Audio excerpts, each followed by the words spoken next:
This is the Real Life Blue Stories podcast with your host, the one and only Meg Hall. I've got Kev with me. He's back. You know, he was my co-host. Decided to continue letting him hang out with me because, you know, I'm just nice like that.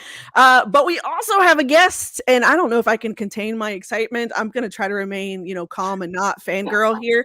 But we have James Boyd of The Athletic. If you don't follow him, please, by all means, stop what you're doing and go get your life together because he's one of my favorites. James, thank you so much for joining us, for taking time out just to hang out with us. We appreciate it.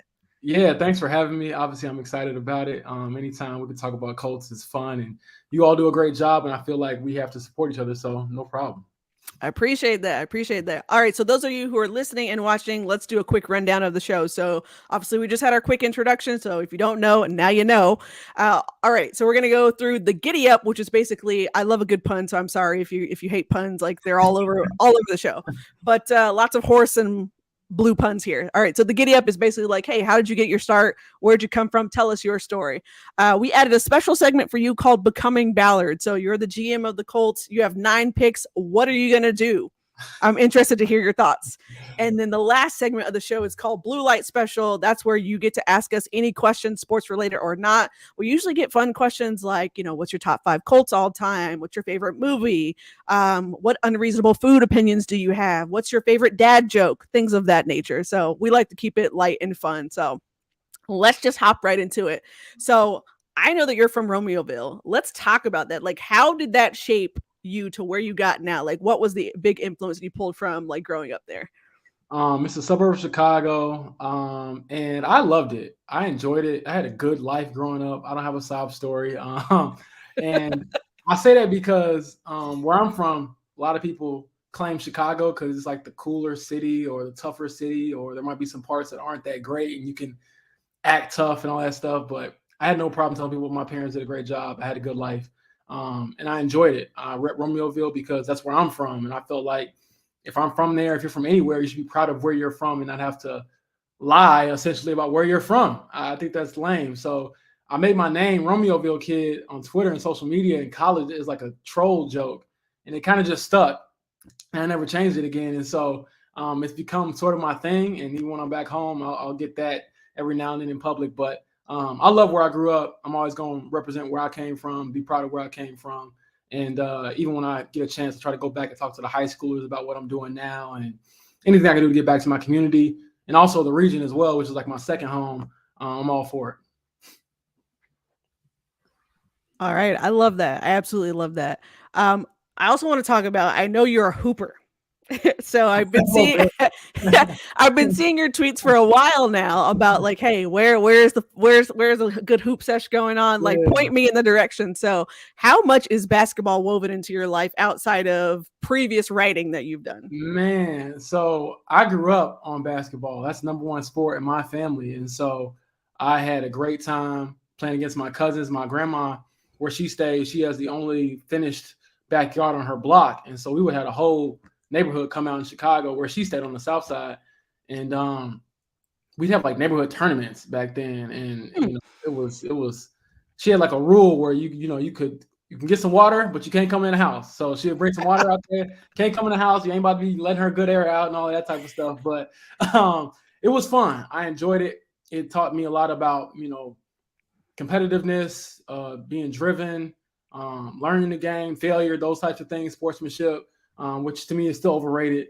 We can talk about that another time off air. But I definitely enjoyed growing up playing basketball. But I knew when I got done with high school, I was an okay player, but I never knew or never thought I was going to be, a college player. I was pretty realistic with my expectations, and I knew this is the end. So how can I stick around sports? And still to this day, as a writer, it's fun. But I think hooping on my own and having sessions throughout the week is like my stress reliever. It's like my therapy in a sense. And so it's cool to just turn my brain off from quarterbacks and Chris Ballard and Jim Irsay for like 2 hours.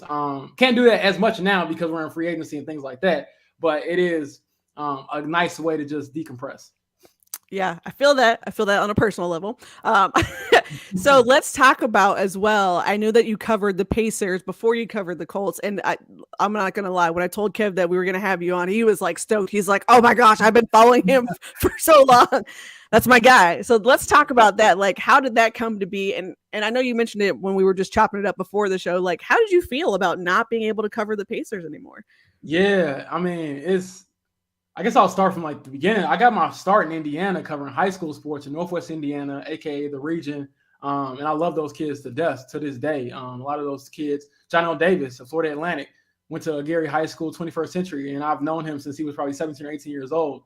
And so seeing him go on that run in the Final Four was amazing. And that really like showed me or proved to me and proved to myself that I loved sports writing. And that's kind of how I got my start in the state. Did that for about 2.5, 3 years, and then went back to my alma mater, University of Illinois, covered them for 6 months, then got the Pacers gig, did that for 9 months, and then joined the Colts beat and been here for 8 months. So hopefully things can stop.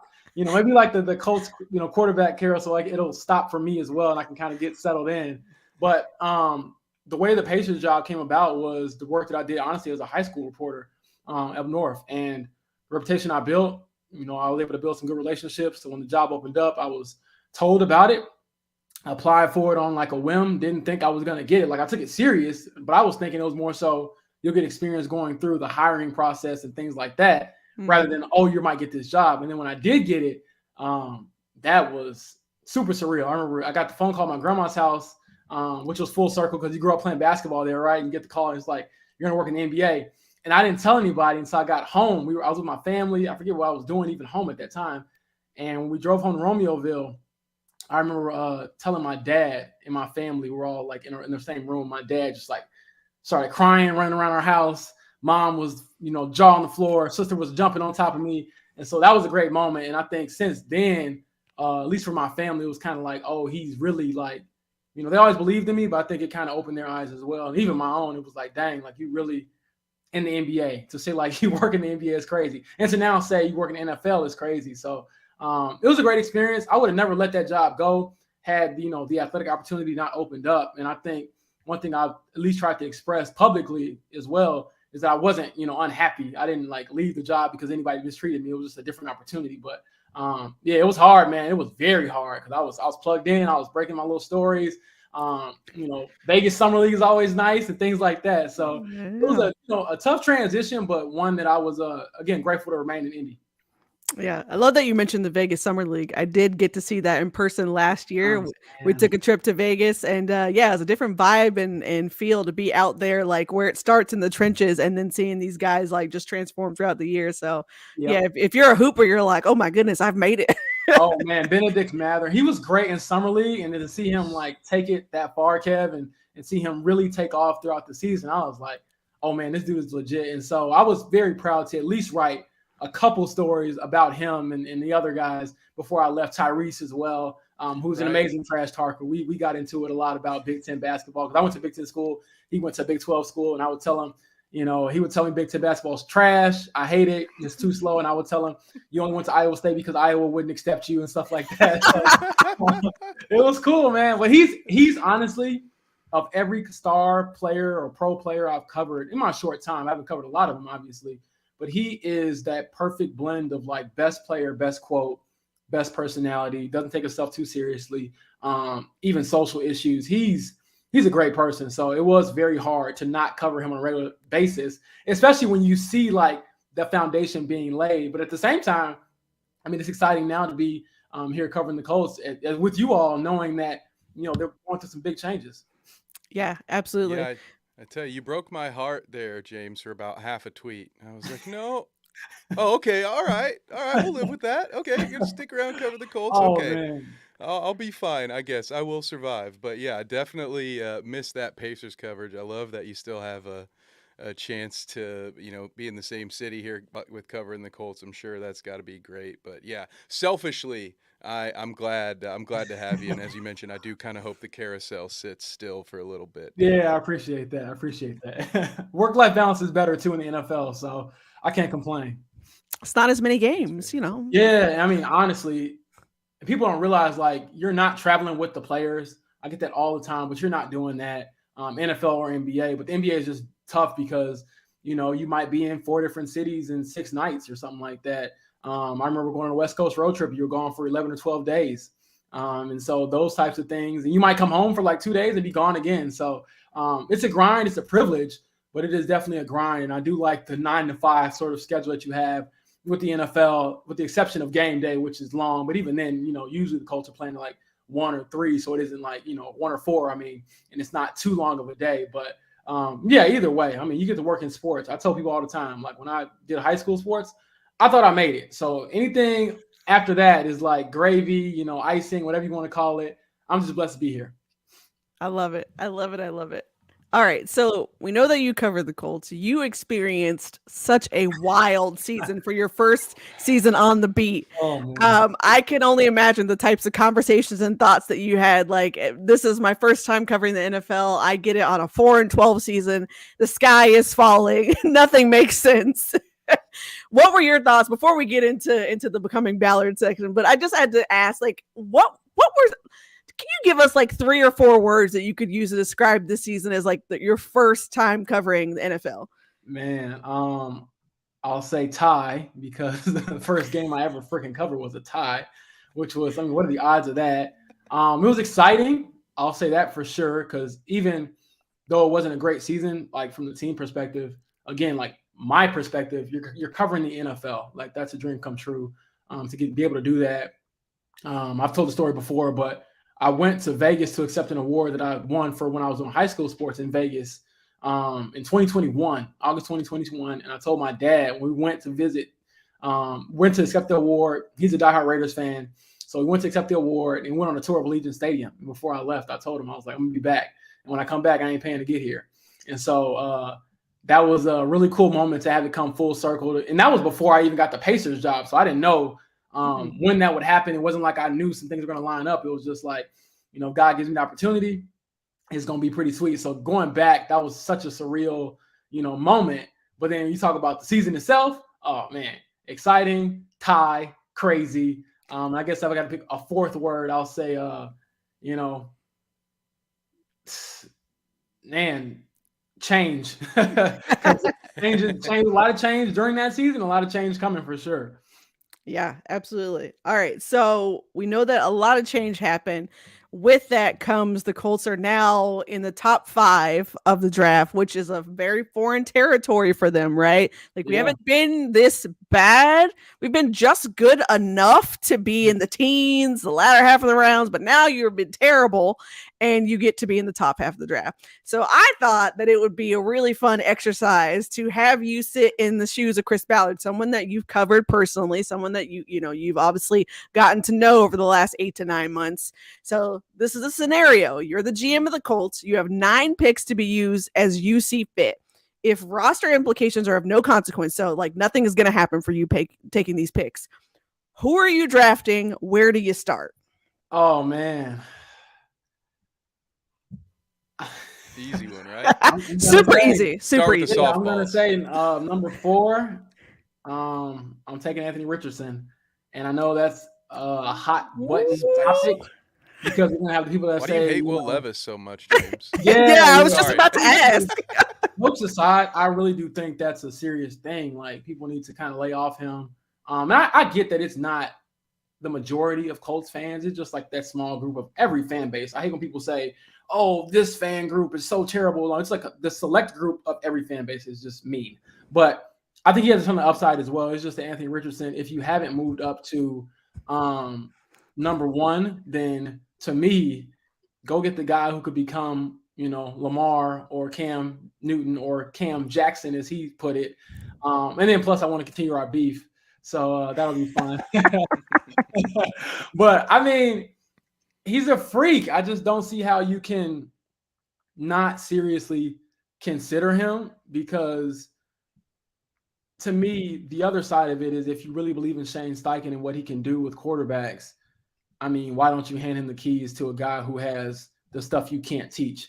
And he has a lot of stuff you can't teach. When he walked out at the combine, I was like, this dude looks unbelievable. Like, he could be a bodybuilder. Like, that's how ridiculous he looks. And I think there's some, you know, growing that has to happen as far as leadership, experience. So I don't expect, whether it's him or Will Levis, to be honest, to like start right away.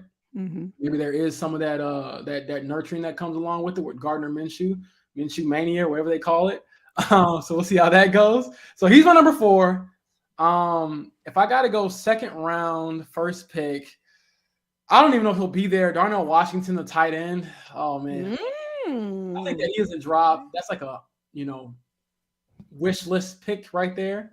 But I think he'd be perfect for the Colts because they need sort of that blocking, that menacing, that guy who just creates holes for you. And I know we put so much on the offensive line not playing well last season, and they didn't. But I do think that part of that is also you didn't have one of the best blocking tight ends in the league, which was Jack Doyle. And so I think that he was really, really, really missed. Another guy that came to mind, I'm going through like some of my big board guys I'm looking at right now. Quentin Johnston, wide receiver for TCSU. He's got some go to him as far as like size and skill and frame. And I think that he's a Chris Ballard type. I just picture like guys who are made in like labs, and it's like, okay. And so I think they need like a different look at wide receiver as well. Maybe there's other guys out there. Josh Downs is a little bit undersized for his size, but he's a guy I think that can make some plays. Jaden Reed is another guy that I'll throw out there. Personally, Jaden Reed was awesome at the Senior Bowl. Like, he was unbelievable. Like, say it again, man. Say it again. He's got that. He's got some confidence to him. So I think that for sure. I won't run through like every single pick, but I will say third round, looking at cornerbacks, Darius Rush is a guy I kind of like. There's Garrett Williams is another guy from Syracuse who's pretty decent.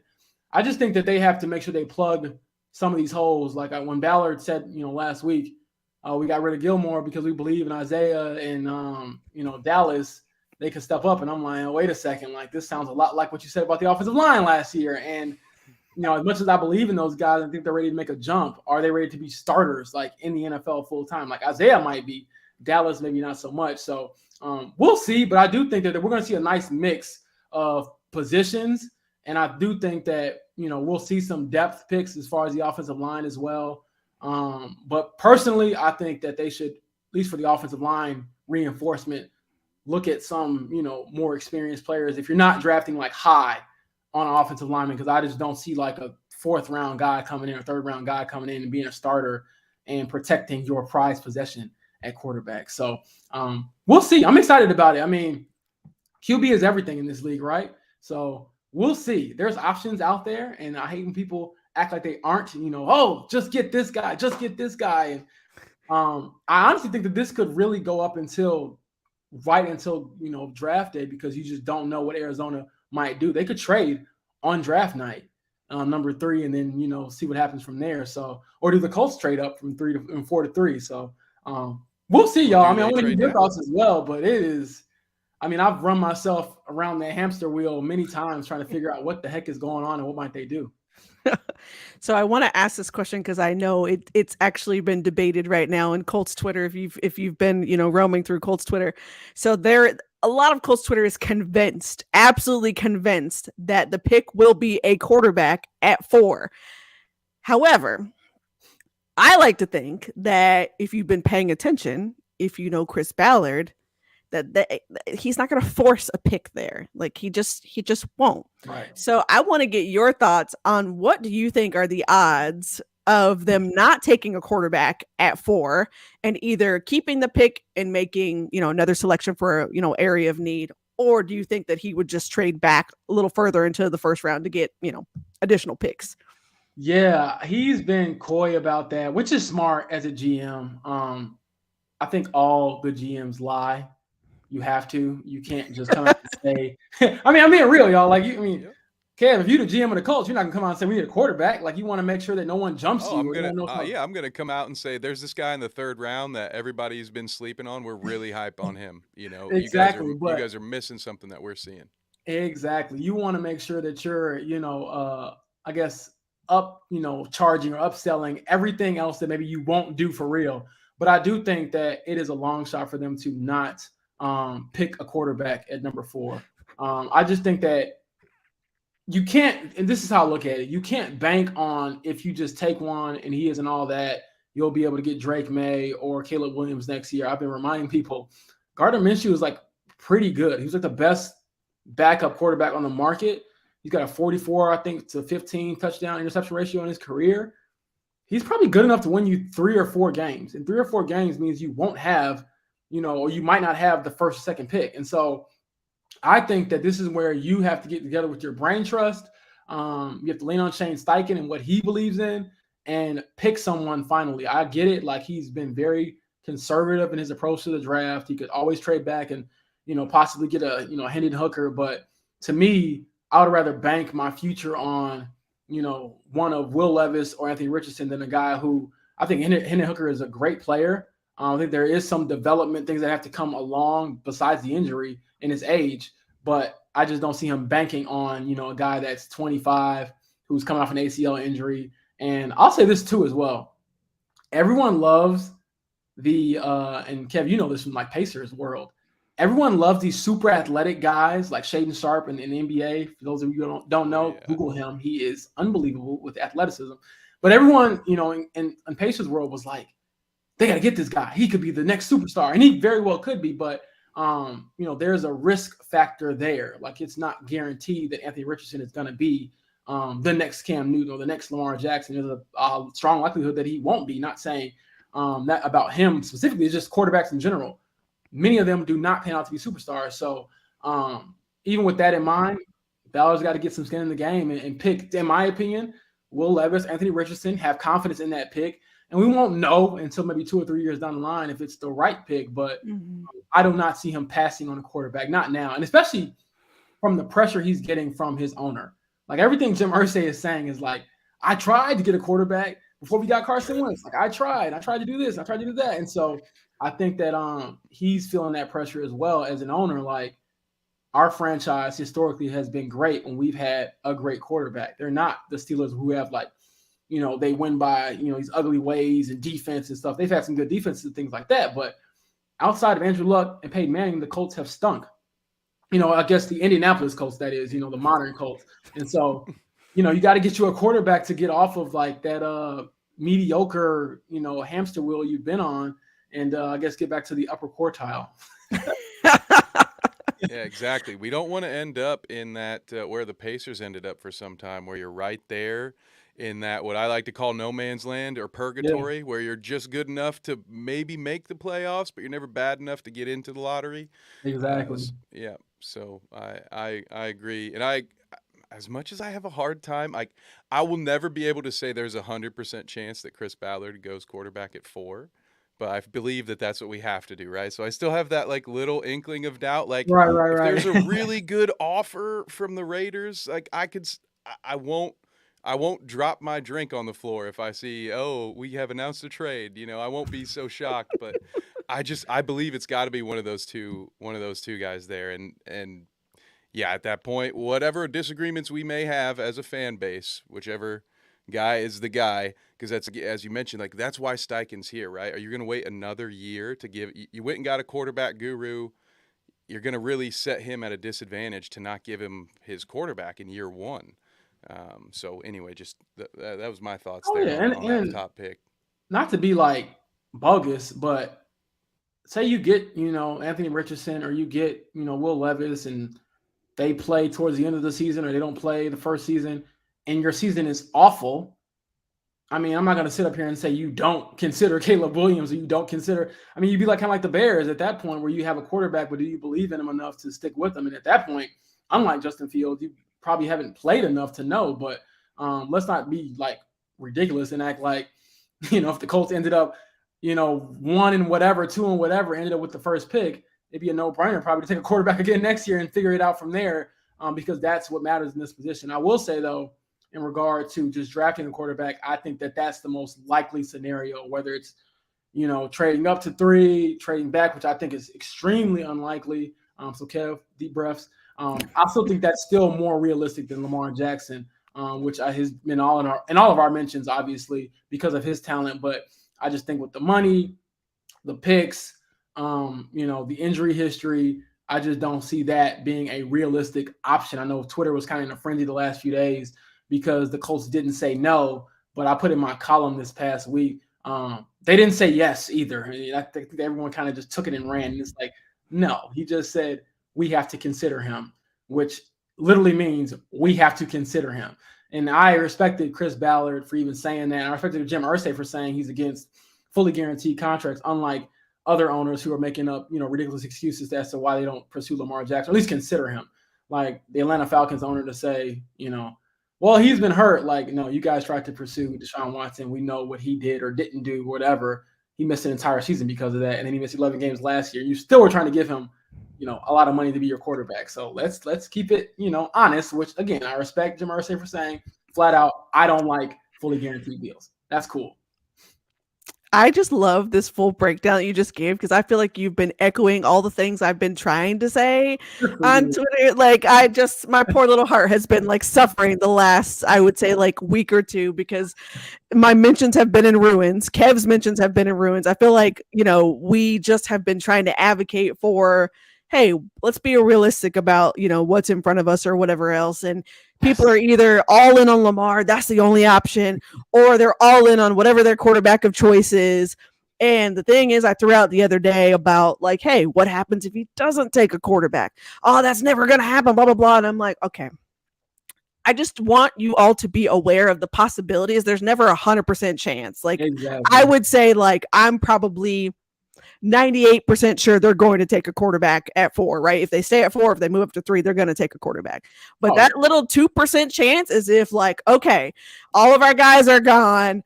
I don't like my options here. What else do we have of need? Like we need a quarterback. We need edge. Like that is always on the table, especially you just traded away Stephon Gilmore. Brandon Facyson went to Las Vegas. You're depending on Isaiah Rodgers and Dallas Flowers to carry you to the promised land. You kept Kenny Moore because you're so thin at quarterback. You gotta you have to consider it. And if people don't think that Chris Ballard doesn't love his athletes, like if Christian Gonzalez is sitting there at 4, like he's at least gonna like take a gander. I would think he may not make the pick, but he would at least like ponder it because he is all over like you said, the guys that are made in a lab, like that's Chris Ballard. He's like, ooh, a nice athlete. Let's look at that. How does that look for us? Let me just throw this out there, and I see the comments. I will touch on this. I think Lamar is the best option, like in a vacuum, because you know who he is already, and if he's healthy, then he's the man. But you'd have to change a lot for him. I understand all those things. He's 45-16 as a starter. He's 2019 MVP, which personally I think doesn't really matter now. And I don't mean that disrespectfully. I just mean that honestly. I truly think that an MVP for 4 years ago doesn't hold as much weight in the eyes of GMs and teams as it does to like fans of him. Not saying he isn't an MVP caliber player and he can't be that again, but the NFL is very much a what have you done for me now lately league. And he's been hurt the last 2 years. And so even with that, I still think he is the best option if you're looking for someone to become a franchise quarterback because he's proven he can carry that literally. I mean, the Ravens, who are they without Lamar Jackson? It's just, again, it's easy for us to say, oh, I'll give him $200 million. I'll give him $250. I'll give him the 2 picks. Like when you're not writing that check and putting it in escrow and you're not giving up the picks. And one thing I want to point out is, when I was listening back to what Irsay was saying at the owners' meetings, he really loves picks. Like everyone says Ballard loves them, but like I think Jim Irsay said they were like golden nuggets, like first round picks. And he does not want to give up golden nuggets, if he doesn't have to. So yes, you can facilitate a trade outside of that. It doesn't involve 2 first round picks. But if you're the Ravens, why on earth would you give up Lamar for anything less than 2 firsts? Unless he just absolutely refuses to play for you, which again is still a long shot. Because even if he comes back on the tag, he tries to hold out, that's $2 million a week if he misses games next season. He's most likely, I mean, I don't know him, doesn't have an agent. He's different, but I don't know anyone in the world who would give up $2 million a week to not play the game they love, even if they don't like their employer that much. Like I haven't always liked my employer, but I do like getting paid. So I think that he'll be there, at some capacity. So we'll see. Again, I think that there is a lot of different ways you could go, a lot of arguments to be made. There's no one absolute right answer. There isn't an Andrew Luck out there waiting in the wings. And so we'll see. I know that hurts, that stings, but welcome to the real world. This is what every team that I deal with besides the Colts. I mean, we can look at it like being a very fortunate franchise. You got 2 superstar quarterbacks, but at the same time, I understand that you had some unprecedented things happen. And, it's time to get from underneath that and trust your quarterback guru, trust that you can build around that. And I think that there's guys in that locker room who will rally around whatever decision is made. They just want a decision to be made, I think. Looking at Michael Pittman Jr., there's questions about if he's a 1 or a 2. I don't know if he's a true 1, but in fairness to him, how can you know? He hasn't had a quarterback, be the same for more than like 10 years. So we'll see. I feel like you just said all the things I rant about all the time. Where I'm like, finally, someone who's level-headed. This is why you're one of my favorites. This is right. I appreciate the perspective. All right, so we've come to the part of the podcast which I actually think is the most fun. This is called Blue Light Special. So you get to ask us questions that you would like to know, things that you've been wondering. It could be sports related or not. Maybe we'll do a little switch up here. There we go. So for Blue Light Special, we'll put us all side by side. James, what questions do you have for us? Oh man, so I guess the question I'll ask you all, because you put it on me. All things considered, what quarterback do you want in a Colts uniform next season? Not Patrick Mahomes, of course, because you can't you got to choose somebody realistic. But Kev, you can go first. Oh, I can go first. That's fun. I have so many answers to this question. I would say that I agree. I want to just kind of retweet James's Lamar in a vacuum, kind of, because there is a situation in which I would say, okay, Lamar Jackson, if he would come here, great. That's an ideal. I love that. I love that potential fit. I don't think the timing is right or the price is right, so that's why I'm not going to name him as my ideal candidate.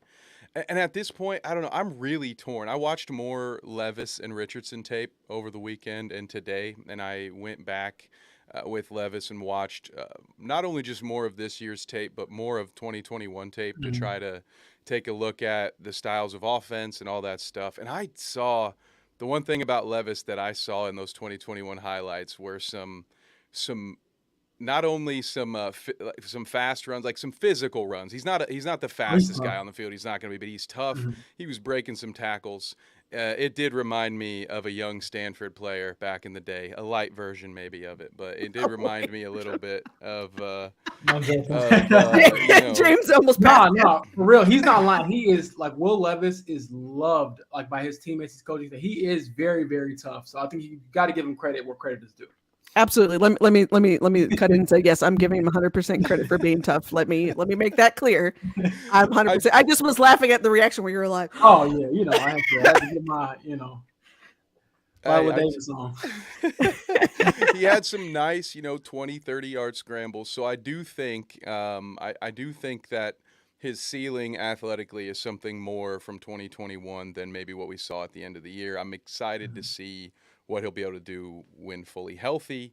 I'm still, while I'm torn and while Levis's stock has risen for me and Richardson has just kind of stayed flat, I have to agree with everyone is telling me that it's this, unlimited amount of potential. I do get confused by statements. I talked about this on Horseshoe Pride where he's one of one, but you have to use your imagination. And sometimes those feel a bit contradictory to me where I'm like, well, okay, is he, but risk and reward sort of situation. So I don't know. I agree with the assessment that if we have our quarterback guy, then let's take the best available with the most potential there. So that being said, I'm not going to trade this hat in or anything if the mayonnaise man who eats his bananas whole becomes our quarterback. I will support. I do want to throw this out there. He said that stuff is not actually. I was gonna say that. He definitely said that wasn't a thing. It just was, for jokes. He was pretty bothered by it. People come asking about it at the combine. But it's like you set yourself up. You know how social media is. You do one thing one time. It's who you are. But it's. I agree with you 100%. I do think that there's factors for all of them. That's why I personally do love. Kind of going down the rabbit hole on all of them, because you can't tell me that Will Levis doesn't deserve an opportunity or consideration to be the pick, or Anthony Richardson. I get both sides to it, which again, people hate to hear, I sound like a politician, but this is the part where like I'm like, hey, Dollar, you're getting paid a lot of money. The scouts, everyone else, like Ed Dodge, you're getting a lot of money to like make these decisions. And so I definitely don't envy them, but hey, at some point you got to make one, which I'm just like loving how nuanced it all is, to be honest. Yeah. I'll jump in and say it's very unlikely this will happen. Very unlikely, but I'm going to stick with my pick, and it's been my pick for a while. I thought Bryce Young fits everything the Colts would be looking for outside of size. Of course, that's been the main, sort of thing for him.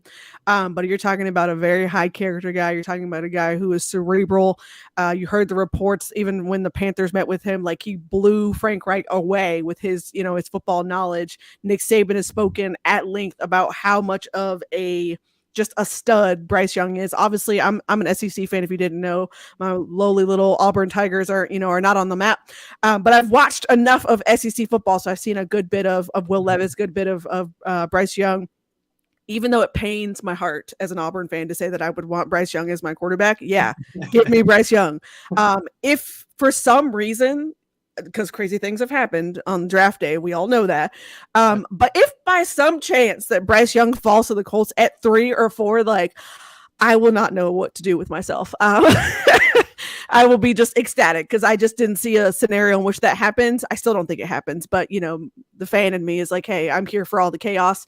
I'm mostly here for the chaos because I know that Colts Twitter and Colts Facebook are just going to unravel if the pick is not anyone that they think it is. If either way, if it's Will Levis, people are going to unravel. If it's Anthony Richardson, people are going to unravel.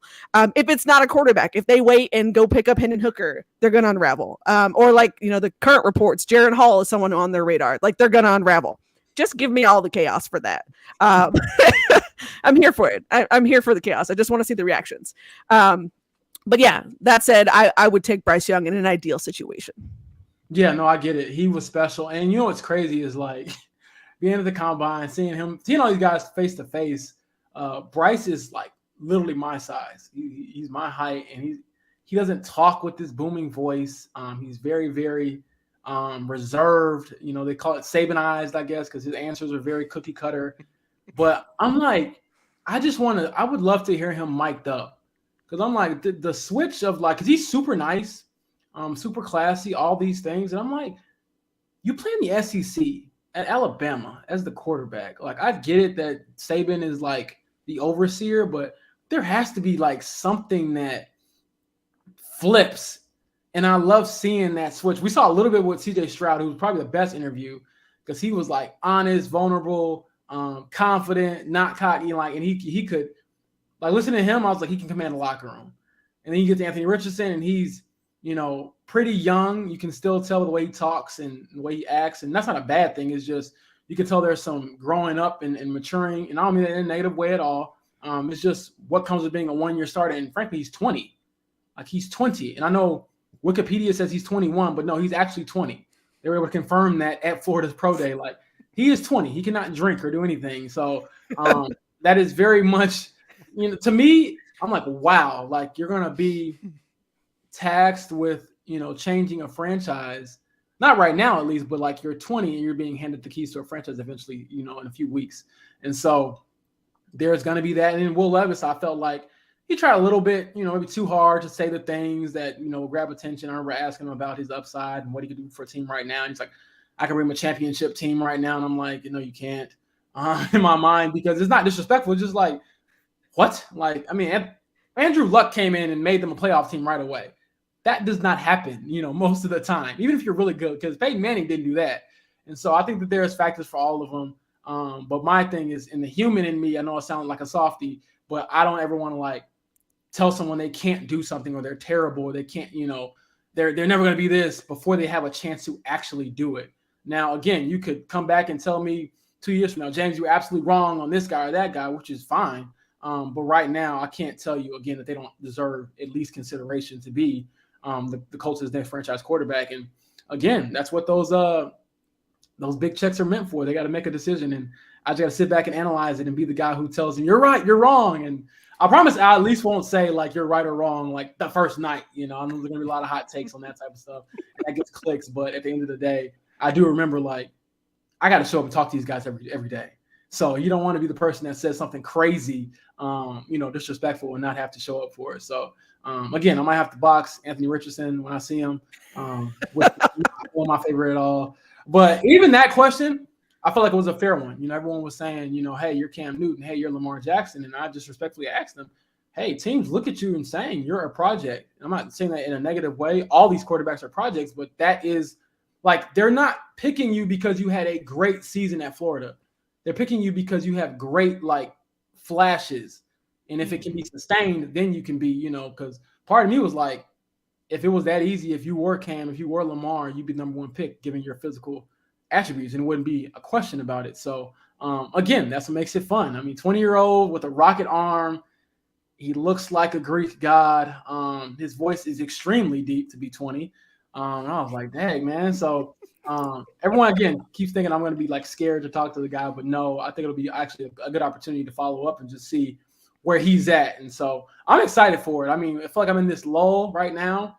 Yeah. They got workouts and stuff coming up on the 10th for the team. And not workouts, but like I guess individual workouts, no like team stuff just yet. But team gatherings are going to be starting up next week. So 2023 is like that season it's coming. Like we got the draft coming up, but I feel like once it gets here, we're gonna be like nonstop, like just quarterback talk, analyzing everything until it's time to show something.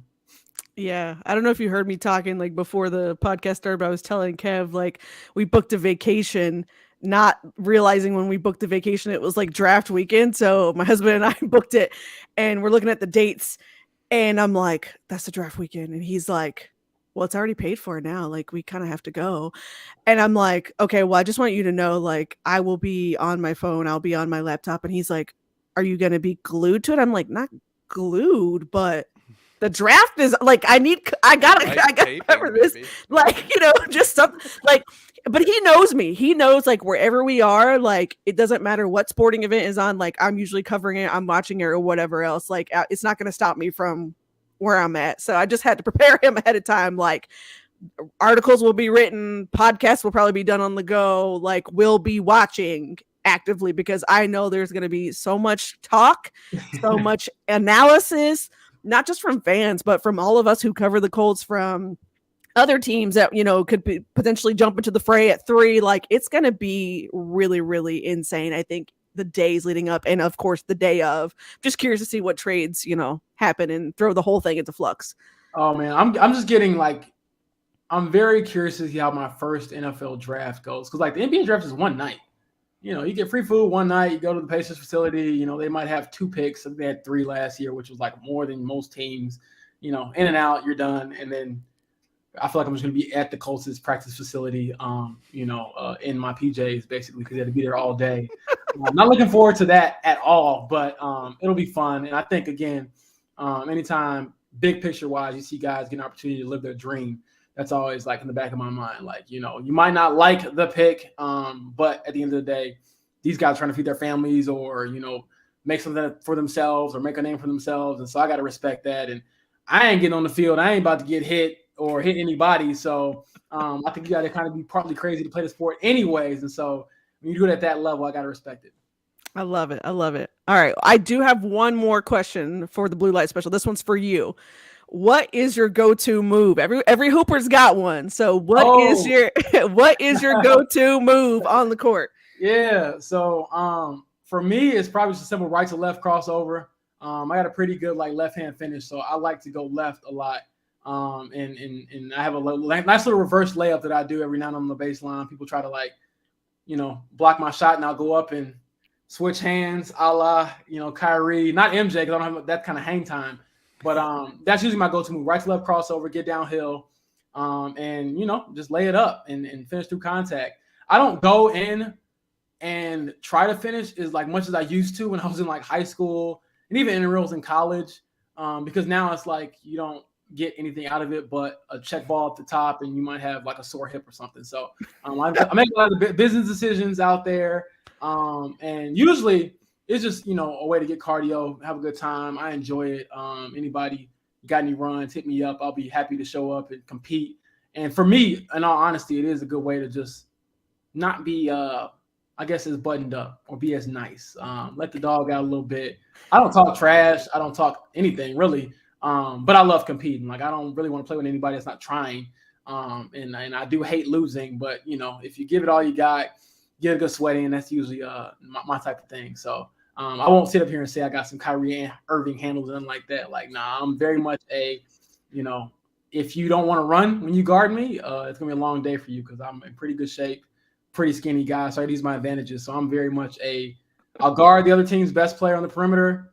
And I'll run and cut and do my little moves and share the basketball too. Like, I don't like playing where I gotta take every shot or I'm not touching the ball at all. Like, I like to move it. And the best line I always tell them, Megan, is people get mad at the Y sometimes. I'm like, hey, if you were that good, even if they're better than me, I'm like, if you were that good, you would be. We can point, you can see it. Like, you'd be down there at Gamebridge. But you're not. You're here with me, paying to play. So I don't want to hear anybody tell me like how good they were in high school or whatever. Like, and then I don't know if it's like because I've been around the game. You've seen the highest of the highs. I've seen LeBron and Steph and Giannis, warm up, and even in the WNBA, I've seen Ryan Howard, the reigning rookie of the year, how great she was up close. It's like I don't want to hear anybody tell me like how great they were in their glory days. I'm like, I don't care. So yeah, it's fun. I enjoy it. Basketball is my first love. It always will be. But I will say I enjoy how complex football is. I think it is a little bit more complex, probably a lot more complex in my opinion than basketball because there's so many more factors. There's a bigger field. There's more people. There's weather involved. You know what I'm saying? And like things like that. So I enjoy it. And all these acronyms, DVOA and EPA and all that. I'm like, good Lord, like. Look up what this stuff even means, man. Like, I didn't even know what a compensatory pick was until like a month ago. And I was like, what the heck is this? Like, why is the draft order set? What is this? And so, yeah, man, give me some grace. I'm still learning, having fun with it, but it's been a blast so far, and I can't complain. People even joke with me. It's like, man, you covered this bad season, how it was, and it's like, bro, we get paid to cover games, cover football, and if it means anything, it's like. Just do the job, do it to the best of your ability, enjoy it, take every picture. I always do. They make fun of me on the beat because they're like, you don't want a picture? Yeah, because I don't know when the next time I'm going to be back here. And I ain't expect to be there. So you got to have fun with it. I love all the honesty. I just absolutely love it. I'm here for it. Totally here for it. Except I'm more of a mid-range game myself there, James. But maybe next time. Oh, my analytics are telling me it's a terrible shot. You should never shoot that. Hey, I grew up on Reggie Miller and Rip Hamilton, man. I just like to run off a little screen, give them two options off the curl. If you trail me, I'm still going to make the layup. Well, I maybe back in the day, now I make a lot of those business decisions you talked about too. Man, it's a safer shot now. I'm thinking like, man, my insurance is good, but it ain't that good. I get, my teeth knocked out or something like that. I can't, I can't get it fixed overnight like the NBA players and stuff like that. And real talk, I got a fake one right here. It's great. I got hit in the mouth, and I've had a fake one ever since. So since then, I've made a lot of business decisions. I was definitely that kid in high school, y'all, that like, the coach said, you got to take the charge. One, I'm not about to get dunked on. Like, I'm sorry, that ain't gonna happen. I ain't gonna slide over. I'm gonna just foul the guy. But number two, I wasn't taking too many charges because I don't have no big chest. I got a little chest. And I would be the kid that would be like, yeah, next time, coach. And I would know next time, no, I'm not going to do that.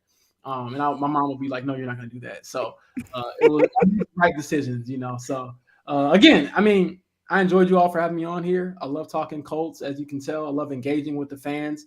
And I do want to tell everybody listening, like, I can't do this without people supporting and reading the work and talking to me. So I'll never be that person that's like only tweets my links, never says anything, never has a response. Like, as long as you keep it respectful, it's cool. And if you don't, then my block button is elite. So first team all defense for sure. It's a first team all pro.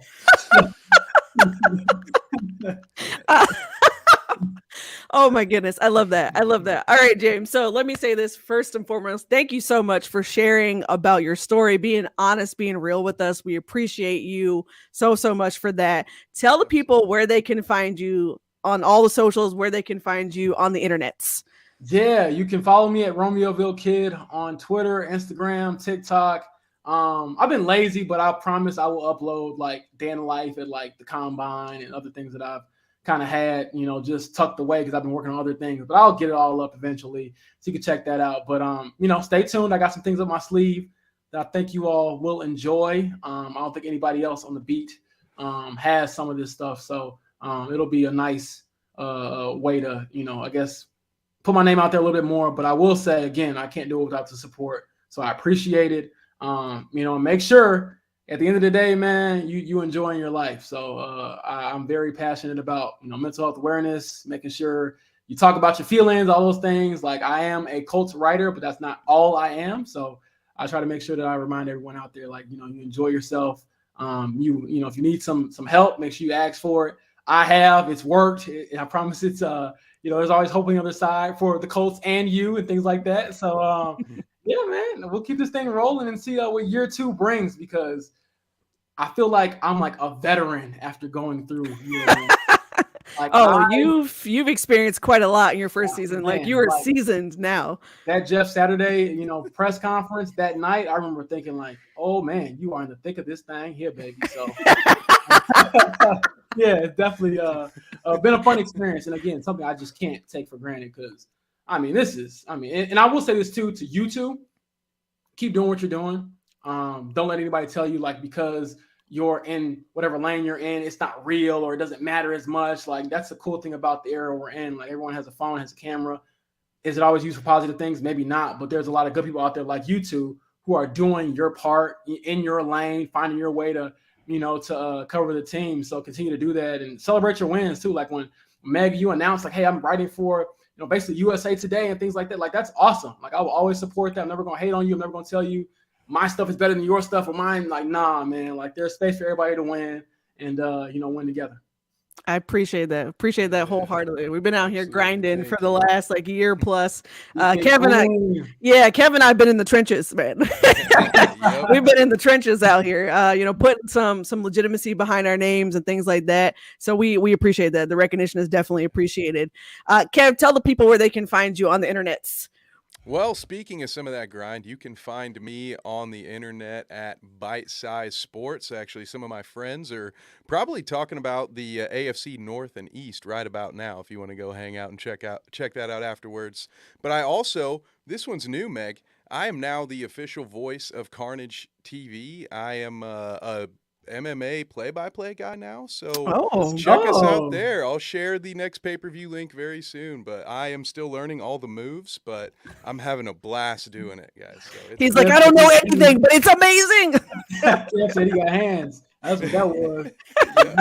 Don't slip. Don't talk too crazy to him. I know guys now. No. I know a guy. I definitely know a guy. All right. Well, you can find me on Twitter. It's at the Meghan Hall. Same thing on Instagram. On TikTok, it's Real Life Blue Stories. And of course, on YouTube, it's Real Life Blue Stories. Make sure that you subscribe, hit that bell so you know when we go live. We're on a weekly cadence right now, but we'll try to be maybe a couple times during the week during the season. That's really when we get a little crazy and hype here. So the coverage you can definitely expect to enjoy. Of course, you can find all my writing on coltswire.usatoday.com. It's mine plus our entire staff. If you haven't checked it out, we just released a full profile on all the top 4 quarterback prospects. Please go check that out. They are super in-depth and well-written by my friend Cody. He has put in a lot of work for those. So they're pretty honest. I will say this, whether you like the quarterback or not, they were very, very honest and very straightforward profile. So please go enjoy that. Get that out of here. We want hot takes. All the hot takes. All right. Well, you've been listening to the Real Life Blue Stories podcast with your host, Meghan Hall, where the stories may not always be blue, but they will always be true. We will catch you on the next episode.